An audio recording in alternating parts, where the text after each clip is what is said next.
Well, it's that time again. Everybody's favorite time except mine.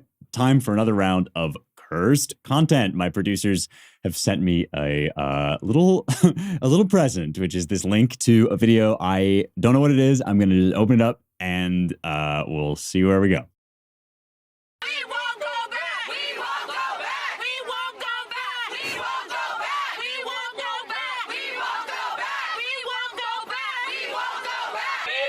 You're currently engaged in illegal demonstration activity. Cease and desist or you will be arrested. That's your third and final warning. United, we'll never be defeated. The people, united, we'll never be defeated. The people, united, we'll never be defeated. The people,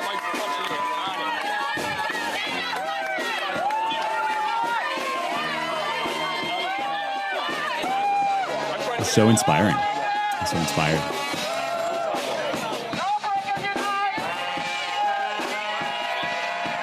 Oh.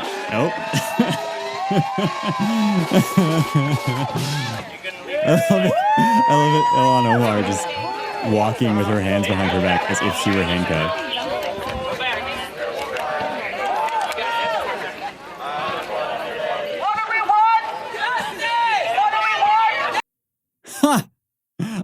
I am so relieved that we have these imaginary brave people staging an imaginary revolution in imaginary handcuffs, protesting the rollback of an imaginary right. This is amazing. I mean, truly the levels of clownery here it's sort of endless. It's like a mise en abîme. You can just dive endlessly into the BS. Where to begin here? Okay, so AOC is a very canny person. She knows exactly what she's doing.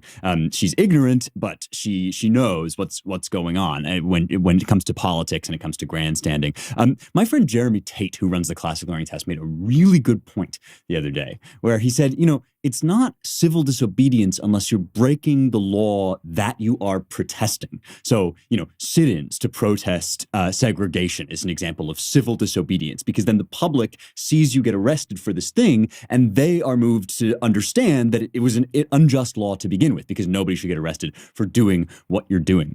And I think that's so smart, because you know what they would have to do in order to actually do civil disobedience against the repeal of Roe v. Wade is they would have to perform abortions, right, in public. They would have to show themselves doing abortions, because that would be breaking the ostensible law. I mean, technically, we haven't even, made laws about this in every state yet.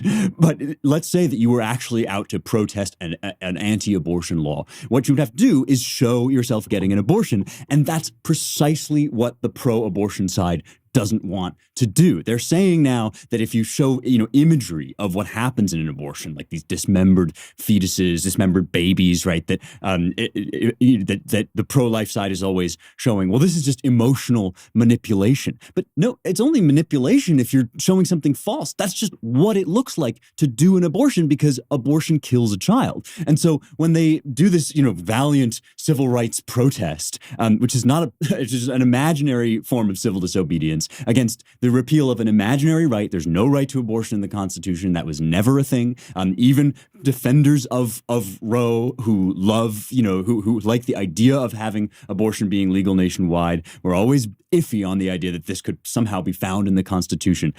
So this is not a thing. This is pure political grandstanding, and it's all designed to get your attention away from one thing, which is the fundamental question that has always been an issue: is a baby in the womb a human being or not, right? And the reason they can't do actual civil disobedience is because their entire platform is based on lies about that question to stop the American people, from being able to have that argument in the public square freely, as is their God-given right and guaranteed in our actual system. They're trying desperately to stop us from having that argument because they know they will lose. They know that the evidence, the science, and the moral weight is on our side, is on the pro-life side. And so they have to construct these elaborate tissues of lies where you're like 5 levels of imaginary down, where somehow this is the civil rights movement and this is busing and we're, protesting and we're getting arrested. It's all a lie. It's just it's lie after lie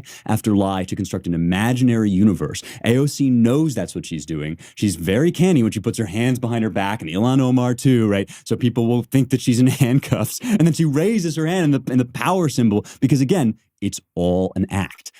If you want to learn to see through this stuff, there's nothing better than first principles. That's what, every time we talk about the abortion question, I insist on bringing it back to the first principle questions. What are the actual philosophical and moral issues at stake? Take a look at some of the other videos that we've done on this channel about that. There's one called The Firstest Things, which would be good to start with. But it does, once you sort of see through the just hilarity of their clown show, you kind of can't unsee it. And it becomes grimly, but it becomes a sort of joke.